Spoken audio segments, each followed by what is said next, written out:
At the moment around KwaZulu-Natal, the provincial government declaring a provincial state of disaster.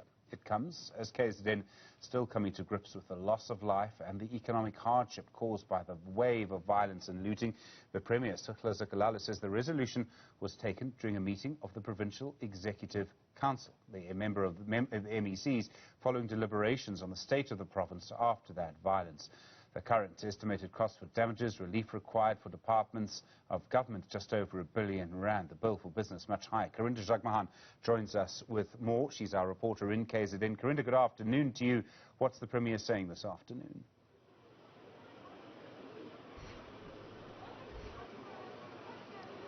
Good afternoon to you, Stephen. Well, our viewers know that the province has experienced a massive loss regarding damages to infrastructure as well as looting that has taken place across the province.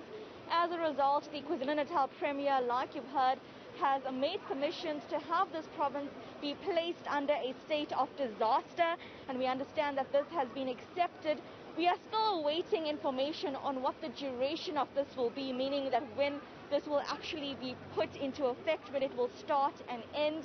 The reason for this, the Premier says, is while private businesses have experienced a loss following damages to their own infrastructure and looting, the public sector has also seen damages, and following reports from various government departments, they've now realized that there is a cost implication of more than R1.5 billion for the KwaZulu-Natal government and more than R48 million for municipalities. So this is with regards to damages to infrastructure under those sectors of provincial and local government.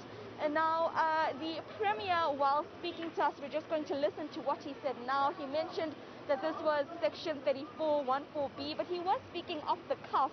And in actual fact, the statement from his department reads that this occurred, or rather the section of the Disaster Management Act that the government is referring to is Section 231B, which essentially states that when a disastrous event occurs, the National Center for Disaster Management must evaluate the magnitude of this disaster and then ascertain whether this is a provincial, local or national disaster. And what they've done here is to say that KwaZulu-Natal is in a state of disaster following the events, and this now will help them reprioritize their department budgets to assist with the relief needed, more than R1 billion at this moment, just to relieve the public sector following the damages that has been done in that regard. Here is what the Premier had to say just moments ago here in Durban. The Executive Council, which serves as the provincial cabinet, engaged and took a decision to declare a provincial state of disaster. And this is because not only the private sector lost, serious damage was done to the public infrastructure. The estimate implications stands for public only at 1.5 billion for the provincial government, and for municipalities it is 48 million. Now you will see the damage that was caused. In this regard, we have therefore recommended to submit for the classification to the National Disaster Management Center in terms of Section 231B of the Disaster Management Act. The declaration of a provincial state of disaster will support the reprioritization of budget to implement the repair and recovery program. Well, again, Karinda, what this really tells us is how important the situation is and how difficult it is for KZN at the moment. The Premier has to declare a state of provincial disaster.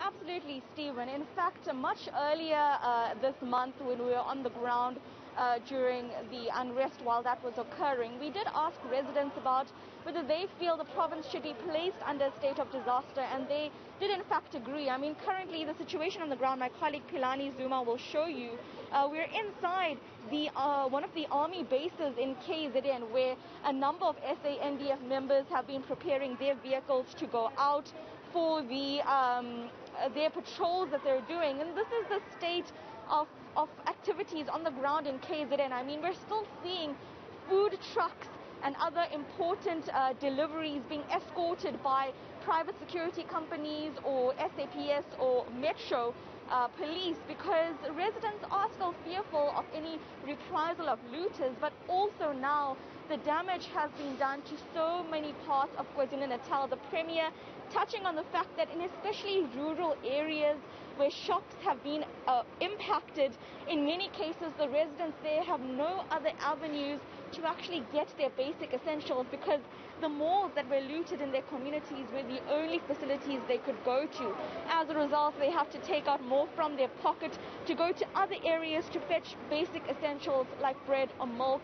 And this is, of course, going to result in a further economic impact, a devastating impact that is on especially rural and impoverished communities in KwaZulu-Natal, which is a largely rural province. And the looting didn't only happen in the city of eThekwini. No, it happened in many areas across the province. And so this state of disaster, it's the entire KwaZulu-Natal that will be placed under a state of disaster.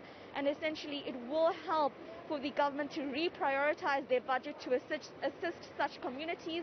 But of course, going forward, Stephen, as we know with the COVID-19 pandemic, this state of disaster, even though this is a provincial one, needs to be watched closely, because reprioritizing one's budget with such immediacy needs to be watched over closely, as we have seen with the health department, the allegations that came out and surfaced from there with regards to procuring several necessities. You know, we saw allegations of corruption with regards to that. So at this stage now, I'm sure that there will be many eyes closely watching the KwaZulu-Natal government as they try to uplift KwaZulu-Natal out of this economic devastation with this new plan placing